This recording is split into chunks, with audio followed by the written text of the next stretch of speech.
E aí, pessoal, bora falar de SINASE? Sabe quando a gente estuda o Sistema Nacional de Atendimento Socioeducativo, tem uma palavra que é a chave de tudo: planejamento. Não tem espaço para improviso, viu? A lei é super clara, ela exige uma baita organização. E é justamente sobre a espinha dorsal dessa organização que a gente vai conversar hoje, o capítulo 3 da lei do SINASE, que fala dos planos de atendimento.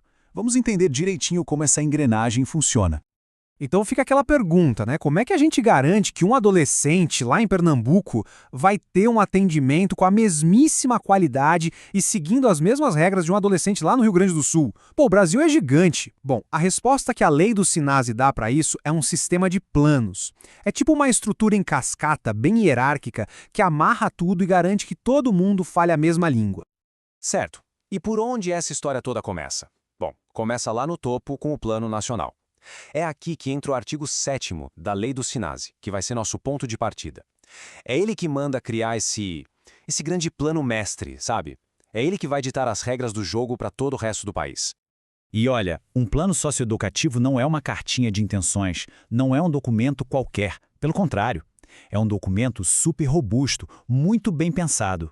Ele parte de um diagnóstico, tipo um raio-x completo da situação. Depois disso, ele define as diretrizes, os objetivos, as metas e, o mais importante, de onde vai vir o dinheiro e como tudo vai ser gerenciado. É quase como um plano de negócios, só que para a área social. Bem sério, né?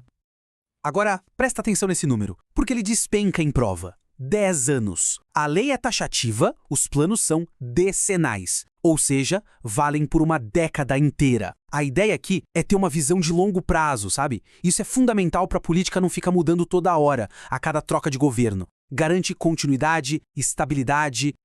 E é aqui que a gente vê aquele efeito cascata que eu comentei. Funciona assim, ó. Primeiro, a União vai lá e cria o Plano Nacional, o chefão de todos. Depois, com base nesse plano mestre, cada estado, o Distrito Federal e também os municípios precisam criar os seus próprios planos.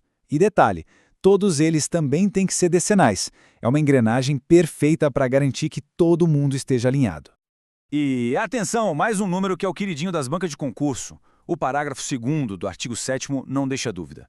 Depois que o Plano Nacional for aprovado, os estados e municípios têm exatos 360 dias para fazer os seus. É um prazo bem definido para essa engrenagem toda começar a girar o mais rápido possível, sem enrolação.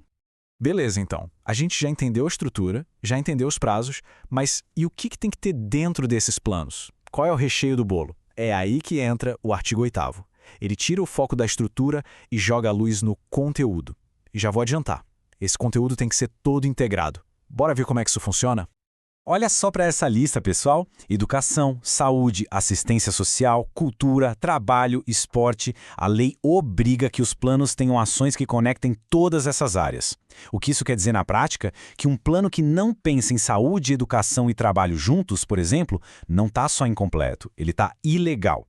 A lei entende o adolescente como um todo, de forma integral. Então a resposta do Estado também tem que ser assim, completa.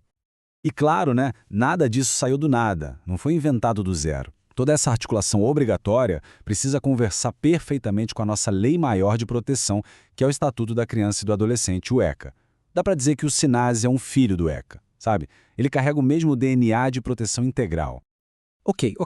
A gente já viu que os planos são para 10 anos, que eles são hierárquicos, que tem um conteúdo obrigatório, mas aí vem a pergunta de R$1 milhão, né? Quem é que garante que isso tudo vai sair do papel? Quem fiscaliza para ver se os governos estão fazendo o que prometeram?